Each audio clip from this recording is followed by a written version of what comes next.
brought my tie for this reading, so please forgive me. We're honored. But as you get older, it gets to actually be an honor to wear a tie. Well, you'd have to get older for that. Here's a poem for Iris. Just, of course, passed away a few weeks ago. Iris, my dear Iris, my lovely lady, you are one of many who have fallen. You were a great lady, Iris, coming out of the hardcore of America, seeking a new, seeking a better, a more just life. You joined your compatriots, the many stragglers, the loners, the left behinds, who nevertheless had the courage to stand up and speak. To speak to the vast emptiness that confronts us all, to the backwash of loneliness flung from the great struggles of our time. When we turn, it is not to the TV, not to the media, not to the newspaper, nor even to the church or school, but to other poets like ourselves.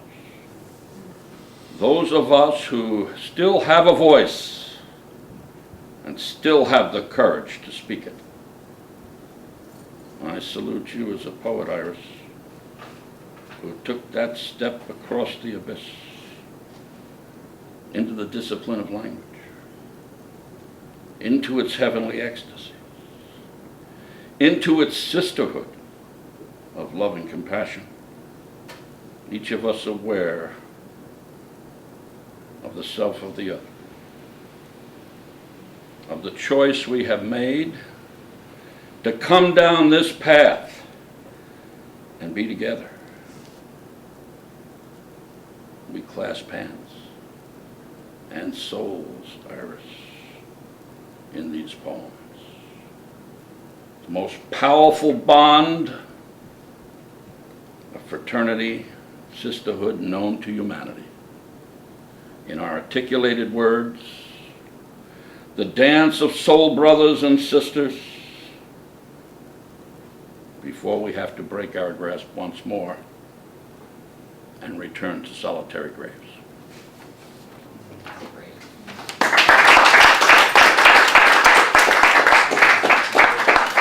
I have two. I hope I fit both of these in. This one's to Alan again. I think I've read this a couple of times. It hadn't been read for years. But when I found the word freedom, after visiting this poem again and again, and I found the word freedom, and then I understood Alan's superiority to all of us. Okay, ode to Alan. Somehow, we never thought you'd die, Alan. That's the bottom line. And now the unthinkable has happened, with only 2 days' notice that you were even ill. We, the public, have to grieve as a great hole opens in our firmament. You were so much to us for so many years. The poet we could love and hate, but chiefly love. The homosexual who lived the unthinkable life and wrote about it in moving ways, which most of us could never be comfortable with, but read you anyway to enjoy your freedom. It was an unsettling freedom you brought to the psyche, more unsettling than either Stevens or Ashbery, the resident poets atop the literary establishment. Instead, your poems of homosexual love and touch took much more courage than was obvious. The ability to be laughed at behind your back by such as we, the readers of ordinary life, who lived uneasily through your powerful lines. Your poetry was a tonic and a health to America that we have not seen since Whitman. It was a touch of spirits to the deepest secret crannies of the soul. And now, good and great man, with your disheveled beard and your promiscuous, dancing, flirting eye, or your clean-shaven chin over a simple gray suit, and a Hebraic severity that cut through all, whichever Allen you liked or loved the best. They have all come now, heroically, to a rest.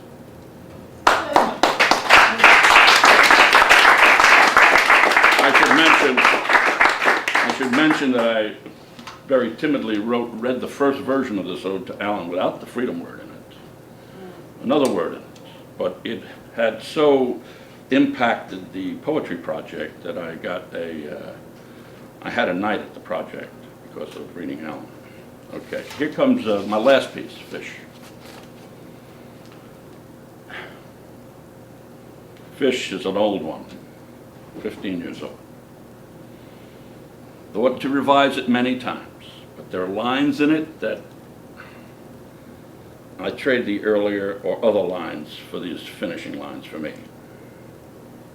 And she said, "You write like somebody else." And I said, "That ain't true. I write like me." But the wound she dealt me had been fatal. She had stabbed me with the knife of influence, plunged it all the way to Pope or Yeats. Did I write like Pope? I didn't think I did. But on the other hand, I had to write like somebody. It was probable that I wrote like someone I didn't know. Fair enough. But didn't realize that I had always been writing that way. And here I was, all along thinking that I wrote like me. But it is true that when other people write like themselves that I don't like, there are many of those. I say, how can that person possibly be writing like himself? But inside it hurts me they're writing that way. It hurts me so much. It shouldn't hurt, I guess. But it hurts me so much. Then I want to put down my pen and stop writing forever. I want to give up this curse of writing, especially this curse of writing like someone else. And I only want to go and hang myself from a nice tree and let my body dangle and let my corpse rot. What good is it trying to explain to people anyway? Nobody understands anything about anybody. We all only swim together like a school of fish. And some of us happen to make the same turns. But it has nothing to do with understanding. And then one day the wind blows. And everybody, I mean everybody, changes direction. And then some who are very fancy, but whom I admit I happen to hate, start talking a different way. And pretty soon everybody's talking that way. But as for me, as far as I'm concerned, I write like other people too. Only I don't know who they are. But they must be making the same turns as I, or I as they, out there in the murky depths, because I don't see them anymore. Or perhaps it is that I am the only one left turning out in the dark, dark waters. The only one left turning. You know, I swim a while, thinking I am doing real fine. Many people ask me that even tonight. Thinking I am doing real fine. Of course, all my buddies are dead who would normally be swimming with me. But usually, I do not realize that. And then the wind blows, or something pops in your head. Or is it in the air? Or somebody takes a hotel room. Or your tooth breaks. And you find yourself turning. Thank you.